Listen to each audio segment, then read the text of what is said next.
You and your wife don't belong here. Today marks the 30th anniversary celebration of the main contractor company. John, a manager at the main contractor company, constantly ridiculed me, clearly seeing that I was out of place and overwhelmed by the atmosphere. My timid self couldn't muster a reply, but my wife, Emily, by my side, grabbed John by the collar and confronted him. Unyielding, John continued to look down on us, not taking a step back. Worried that Emily might do something drastic in response to John's attitude, I was on edge until she pulled an envelope out of her bag. John, who had been smug without even looking inside the envelope, drastically changed his tune the next day, continuously apologizing to us. Afterwards, when John found out who I really was, he became disheartened, as if all his energy had been drained, looking as though a gust of wind could blow him away. It's true what they say about the right person for the right job. My position changed, and with it, many things drastically shifted, a realization that struck me profoundly. My name is Michael. I've always preferred roles behind the scenes. At 48, I find myself far from that world, appointed as the head of a company.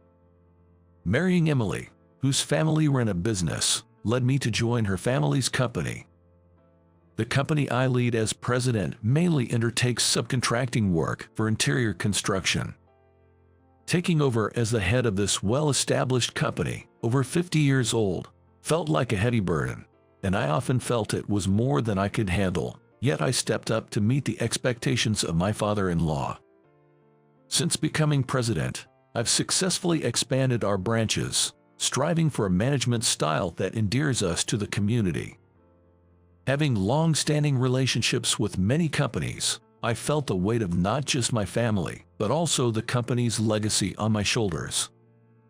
Despite the pressure, I find fulfillment and pride in our role as a reliable support for many businesses. Our top client, a construction company, has a strong relationship with us due to the large scale of orders. From the very beginning of the construction company's foundation, we've been working together as subcontractors, developing a relationship akin to comrades in arms who support each other. This well-known major corporation, owning numerous companies both large and small, continues to expand its business beyond the state, spreading its influence far and wide. Its company name, frequently heard in TV commercials, is famous among people of all ages, making it a household name that's likely unfamiliar to no one in the local community. Robert, who served as a manager of the headquarters, had a long-standing friendship with my wife's grandfather, the founder, and I've heard they were close friends. Upon Robert's retirement due to reaching the age limit, a young employee hired through a career track was chosen as his successor. His name is John. At 38, John was a promising talent, appointed as a manager at a major construction company. Initially, I thought he must be a capable and promising individual. Michael, I'll be in charge from now on." John's overly casual approach felt off, but considering our long-standing relationship with the client, I suppressed my feelings and refrained from objecting. However, that might have been a mistake. John's arrogance grew day by day, and before I knew it, he was talking down to me in a commanding tone. Michael, about that estimate from the other day, that's just not acceptable. We've had a long relationship, right? You understand what I'm saying?" His unreasonable demands and dismissive attitude towards our requests were infuriating. With Robert gone, I had no one to turn to and could only resist John to a minimal extent without upsetting him. "What? Who do you think you're talking to? Don't get so cocky. We're doing you a favor by subcontracting to you. Make sure you understand that." I was disgusted by John's arrogant attitude, which was looking down on us because we were subcontractors, and wished I could sever our relationship and start afresh. At one point, a major ordering mistake in a public project undertaken by the main contractor company led to a significant loss for my company. While the construction company suffered considerable damages, we managed to avoid losses by redirecting our work elsewhere. Feeling relieved that we managed to avert disaster, I was then bombarded with a massive complaint from an enraged John. "Hey, what are you going to do about this? We've taken a huge loss on the public project we undertook together. How are you going to take responsibility?" There's not much I can say. Our company was able to avoid the loss through other orders, so technically, you shouldn't have suffered a significant loss either. It's not about that. Upon revising the construction estimates, I noticed that John's name was listed as the person in charge. There were modifications from the original amounts quoted for the public project, and the entries contained many unnatural discrepancies. The appearance of peculiar additional budgets throughout was startling, leading one to suspect possible embezzlement. This doesn't match the original plan at all, does it? There's no way to deal with this. Don't mess with me. This will ruin my position. You need to take responsibility and compensate for this. John, raising his voice, unilaterally made his demands and then abruptly hung up. Fed up with John's tyrannical behavior, I had no choice but to consult with Emily. Well, that company has been associated with my grandfather since the beginning, and if John were gone, things would go back to normal. Hearing Emily's words with a troubled face mixed with sighs, I too sighed and had no choice but to endure, thinking it would only be for now. After that, mistakes caused by John became increasingly evident, and even when I contacted him for confirmation, his responses were either evasive or somehow turned the blame on me, leaving me with no ground to stand on. One day, after a series of such orders, I was invited to the construction company's founding anniversary party. Of course, the invitation wasn't from John, but from an acquaintance. The construction company was celebrating its 30th anniversary, a significant milestone, and it seemed that the directors, including President, were going to be renewed. With the change in company leadership, I was sure the company's policies would change too. That would mean no more troubles with John. With that hope in my heart, I headed to the party venue with Emily. The venue, where branch managers and other director class personnel from various regions gathered, was wrapped in a luxurious and splendid atmosphere, making me, already feeling out of place, shrink even more. While I was nervously looking around, John, with an air of ownership, approached me. Seeing me behaving suspiciously and nervously, John started to berate me from a position of superiority. "Why is a mere subcontractor like you here? Do you not understand how important today's party is?" Emily, infuriated by John's haughty attitude, snapped at him. "Excuse me, who do you think you are? Today's party is to honor the hard work of the employees, isn't it? You have no right to act so high and mighty." To Emily, who detests anything crooked, John, who does nothing but make mistakes and is useless, must have been an irritating sight just by being there. Trying to calm down the combative Emily was futile. I felt a chill down my spine, as if she was about to explode. Despite the situation, John continued his arrogant demeanor, looking down on us with a strong attitude. "Such nonsense from people who've only ever done lowest work. You and your wife are out of place here. It'd be better for you to leave now for your own good." After downing his glass in one go, John handed it to me with a smirk, as if to say it was my job to take care of it. "What's this? You really didn't get it, do you? This is my kindness, giving you a job for today since you're so useless." Emily's anger peaked at John's remarks, and she shook off my restraining arm and grabbed John by the collar. In this hopeless situation, my knees trembled, and I could only despair. I rushed to stop Emily, fearing she would land a fierce blow on John's face. But in the next moment, Emily took a brown envelope from her handbag, which we use at the company, and thrust it at John's face instead of her fist. "Call the president. I'm going to cancel contracts with all 70 group companies." Emily spoke calmly, unexpectedly, but her expression was as furious as if she was wearing a demonic mask, boiling with rage. After forcefully pushing John away, Emily grabbed my arm and headed outside the venue. Next to Emily, who took a deep breath outside. I called the person who had invited me to today's founding anniversary party. "Chris, I'm sorry, but due to some trouble, we have to leave all of a sudden." "Is that so? I don't know what happened, but it's really unfortunate. I was hoping we could have a good chat after such a long time. I'm really sorry, especially on such an important day." On the other side of the phone, sounding disappointed, was my friend, Chris Thompson. Chris and I have been friends since our student days, sharing many experiences together, making him a very important person to me. I knew Chris was also scheduled to attend today's founding anniversary party. However, with John around, it was inevitable that Emily's anger would boil over like an instant water heater, reaching its boiling point in no time.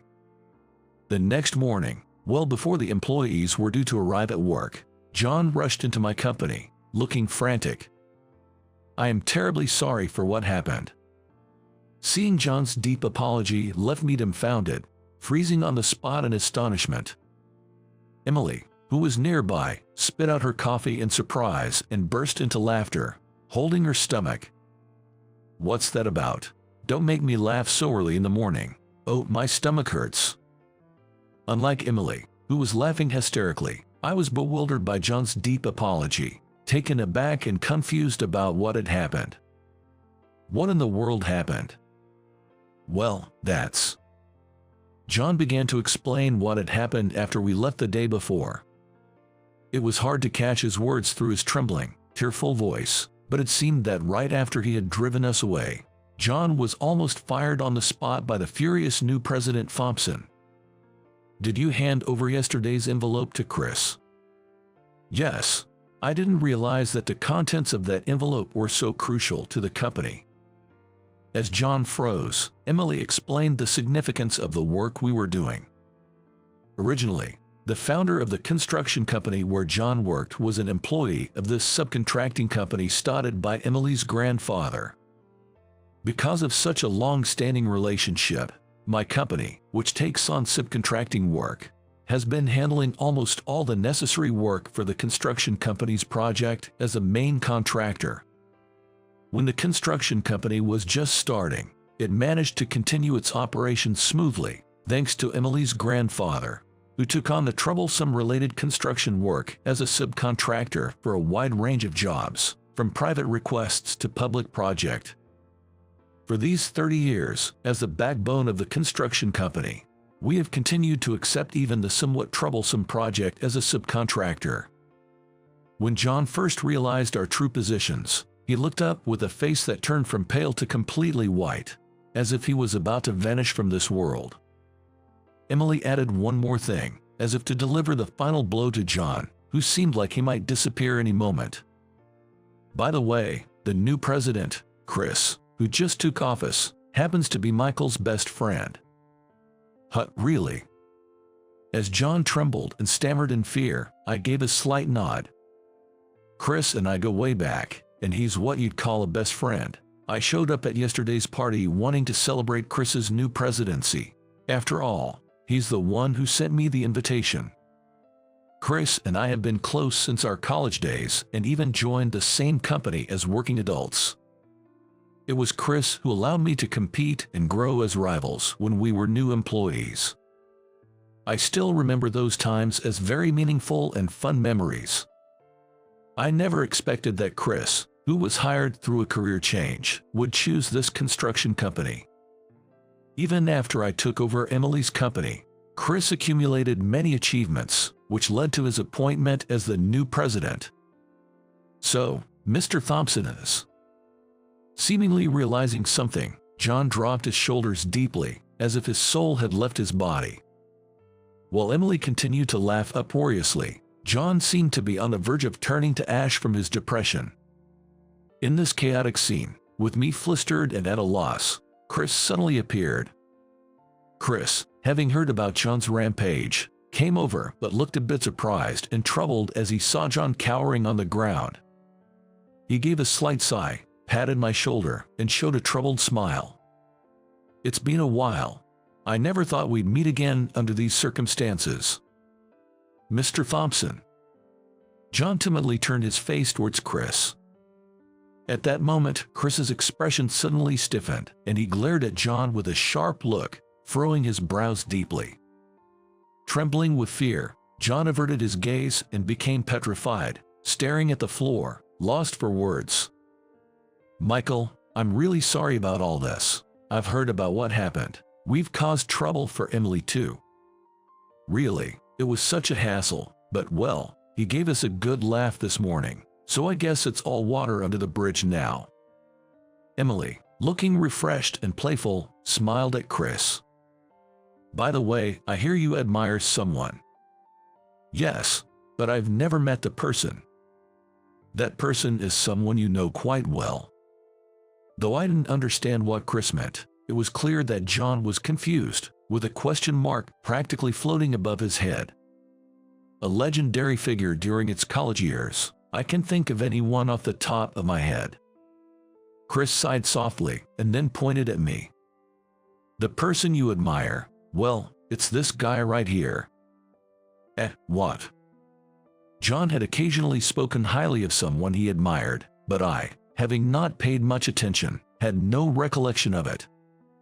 This person had started a business while in college, securing contracts from many companies for sales and strategic planning, leading to astonishing profits. The name alone became famous, and before long, not only current students but also alumni began to refer to them as a legendary holder. In simple terms, that was what I had achieved during my college years.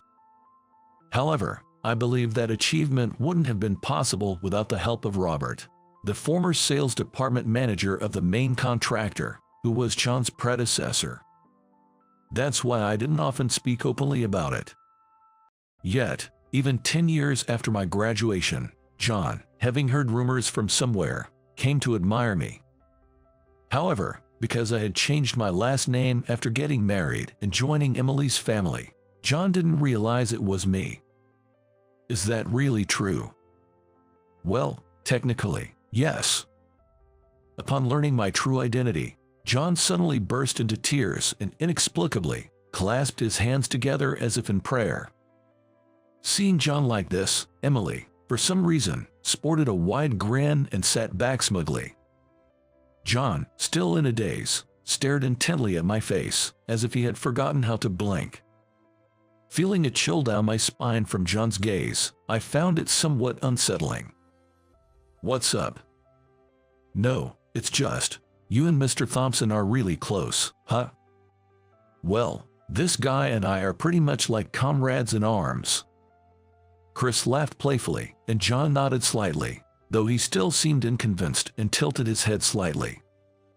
The explanation of being comrades in arms might have been unclear to him. I added a bit of clarification to Chris's story.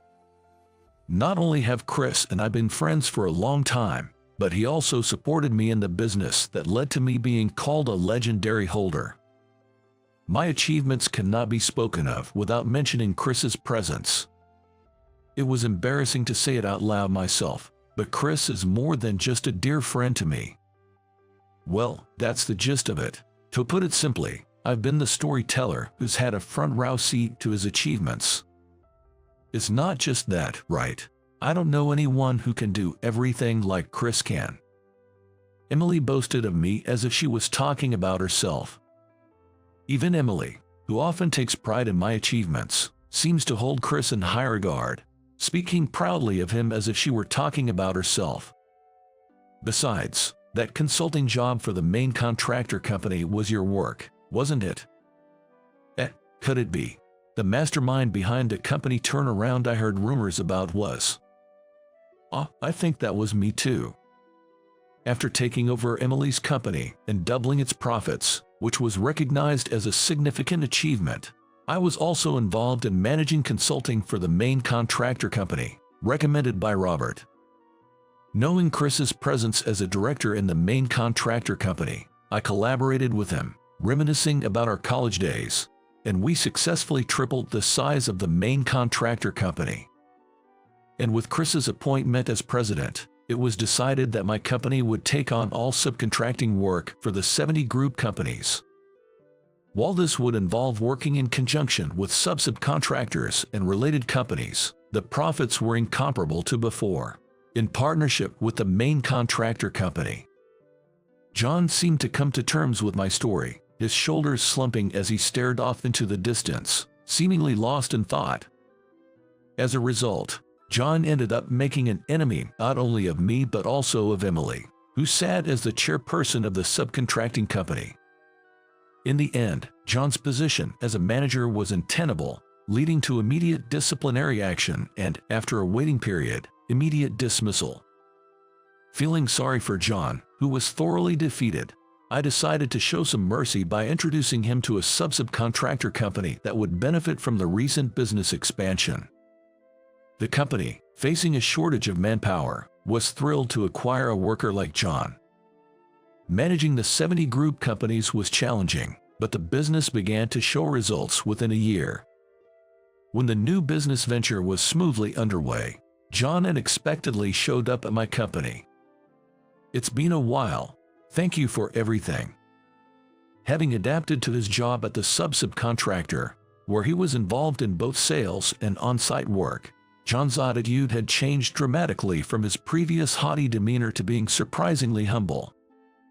His flattering sales talk, which lifted others up, seemed to have a good reputation, and according to Mr. Parker, the president of the subcontractor company, John's exceptional sales abilities significantly contributed to the company's success.